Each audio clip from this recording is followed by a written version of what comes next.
चाचा भतीजे को साथ रखने में छूट रहे बीजेपी के पसीने, नए फॉर्मूले पर तैयार होंगे चिराग। नीतीश कुमार की एनडीए में वापसी से पहले बिहार में चिराग पासवान भाजपा के सबसे महत्वपूर्ण सहयोगी थे। उन्होंने कई मौकों पर खुद को प्रधानमंत्री नरेंद्र मोदी का हनुमान भी बताया।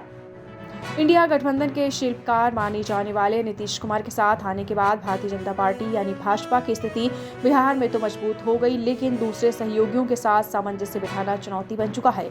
बीजेपी चिराग पासवान और उनकी लोक जनशक्ति पार्टी रामविलास को खुश करने का तरीका ढूंढ रही है। ऐसा इसलिए कि भगवा खेमा उनके चाचा और केंद्रीय मंत्री पशुपति पारस को भी साथ रखना चाहता है। नीतीश कुमार के एनडीए में वापसी से पहले बिहार में चिराग पासवान भाजपा के सबसे महत्वपूर्ण सहयोगी थे। उन्होंने कई मौकों पर खुद को प्रधानमंत्री नरेंद्र मोदी का हनुमान बताया, लेकिन नीतीश के साथ आते हुए वह सब हाशिए पर जाते दिख रहे थे। तेजस्वी यादव की पार्टी आरजेडी ने परिस्थिति को भांपते हुए चिराग पासवान को 8 लोकसभा सीटों को ऑफर दे दिया। इनमें 6 बिहार की सीट और 2 बिहार से बाहर की सीट शामिल है। इसके लिए चिराग को महागठबंधन में शामिल होना होगा। सूत्रों ने बताया है कि बीजेपी अब इस पर विचार कर रही है कि चिराग के साथ किस तरीके से सीट शेयरिंग करनी है। पार्टी के कुछ नेता इस दबाव की राजनीति बताते हैं। आपको बताते चले कि चिराग पासवान के पास कथित तौर पर 6-7% वोट का समर्थन प्राप्त है। हालांकि पार्टी में हुई टूट के बाद इसका आकलन होना बाकी है।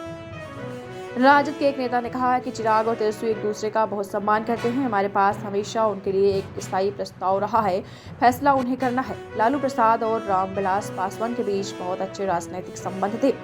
चिराग के अलावा भाजपा को उनके चाचा केंद्रीय मंत्री पशुपति कुमार पारस को भी संतुष्ट करना होगा। पारस राष्ट्रीय लोक जनशक्ति पार्टी एलएलजेपी के प्रमुख हैं और एनडीए के सहयोगी भी हैं। चिराग और पशुपति पारस दोनों ही पासवान की राजनीतिक विरासत के असली उत्तराधिकारी होने का दावा कर रहे हैं। दीक्षांत एडुटेक लाया है दीक्षांत ई लर्निंग ऐप। बने दीक्षांत का चैनल पार्टनर और अर्न करें लाखों रुपए प्रति महीने। चैनल पार्टनर बनने के लिए विजिट करें www.dikshans.com। हमारे YouTube चैनल को सब्सक्राइब और Facebook पेज को लाइक करना ना भूलें। धन्यवाद।